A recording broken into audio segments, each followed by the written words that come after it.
आज राष्ट्रीय मतदाता दिवस है। वो मतदाता जो लोकतंत्र का मूल है, वो मतदाता जो लोकतंत्र को गढ़ता है।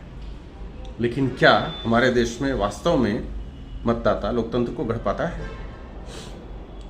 हमने देखा है कि हमारे देश का जो मतदाता है वो धनबल और बाहुबल के प्रभाव में आ जाता है। तो क्या एक मतदाता के रूप में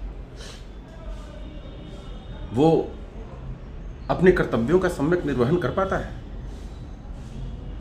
एक मतदाता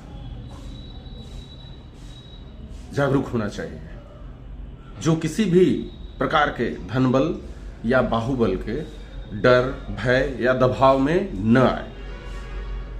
लेकिन हमारे देश की विडंबना ये है कि जो मतदाता है वो या तो समझ नहीं पाता या उसको बाहुबल और धनबल के प्रभाव में डालने के लिए, पढ़ने के लिए एक तरह से मजबूर कर दिया जाता है।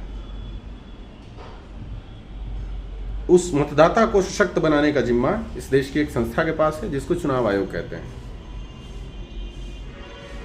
भारतीय संविधान के अनुच्छेद 324 से 329 के बीच भारत में चुनाव आयोग के गठन, चुनाव आयुक्तों की नियुक्ति से लेकर उसके अधिकार और कार्यक्षेत्र का विस्तृत वर्णन किया गया है। लेकिन एक संस्था के रूप में, एक सशक्त संस्था के रूप में अगर हम देखें तो मतदाताओं का जो अधिकार है मत देने का, उसको सशक्त बनाने में चुनाव आयोग जैसी संस्था पूरी तरह से असफल साबित हुई है। आज भी वो मतदाताओं को जागरूक करने के लिए